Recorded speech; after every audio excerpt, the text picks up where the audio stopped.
దేవుని పరిశుద్ధ నామమునకు మహిమ కలుగునుగాక.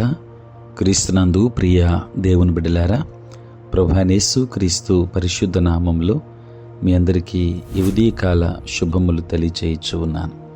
ఈ దినమంతయు మీకు మీ కుటుంబానికి దీవెనకరముగాను ఆశీర్వాదకరముగాను దేవుడు అనుగ్రహించాలని మీ కొరకై ప్రార్థిస్తూ ఉన్నాను.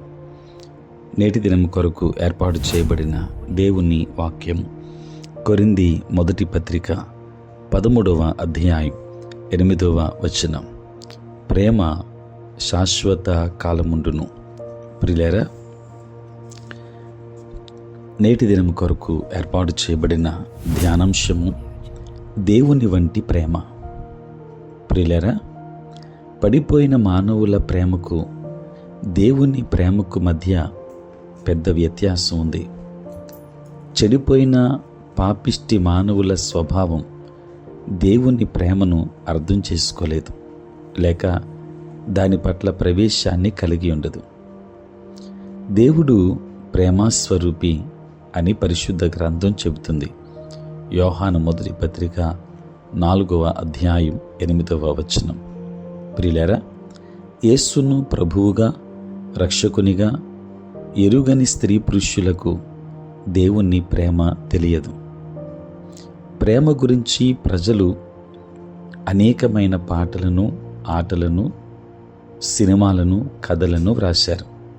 కానీ వాటిలో అనేకం దేవుని ప్రేమ వంటిది కాదు.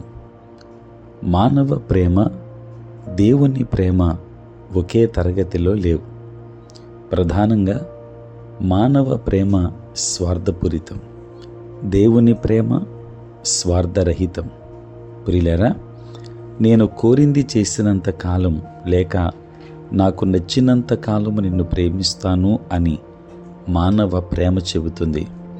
కానీ దేవుని ప్రేమకు షరతులు లేవు. దేవుని ప్రేమ షరతులు లేనిది. ప్రియులారా, దేవుని ప్రేమలోని విశిష్ట లక్షణాలను కొరింథీలకు రాసిన మొదటి పత్రిక 13వ అధ్యాయం 4-8 వచనాలలో మనము చూస్తాం. ఆయన ప్రేమ ఎంతగా ప్రత్యేకమైనదో కొద్దిమంది క్రైస్తవులు మాత్రమే పూర్తిగా దానిని అభినందిస్తారు. గతంలో ప్రేమించబడిన విధంగానే దేవుడు మనల్ని ప్రేమిస్తాడని తరచూ భావిస్తాం. కానీ అలా ప్రేమించడు. దేవుని ప్రేమను అంగీకరించకుండా మన చెడు అనుభవాలు తరచుగా మనలను నిరోధిస్తాయి. ఆయన్ని మన స్థాయికి తగ్గించి ఆయన ప్రేమ షరతులు కలదని, అది మన పనితీరుకు తగినట్లుగా ఉంటుందని భావిస్తాం. ఇలాగే ప్రతి ఒక్కరూ మనలను ప్రేమించారు. కానీ దేవుడు అలా కాదు. మనం ఎన్నడూ అనుభవించని మరో ప్రేమ వలె ఆయన ప్రేమ ఉంటుంది. ప్రియులారా, మనం తప్పిపోయినా కూడా దేవుని ప్రేమ ఎన్నడూ తప్పిపోదు. ఆయన ప్రేమ షరతులు లేనిది.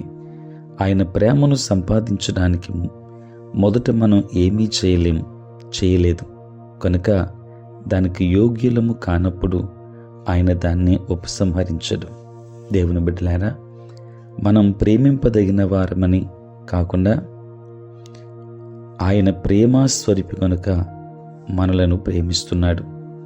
కనుక నీ పట్ల ఉన్న దేవుని ప్రేమలో నీ మనస్సును నూతనపరుచుకుంటాననే నిర్ణయాన్ని ఈ దినాన నీవు తీసుకుంటే నీవు ధన్యుడవు.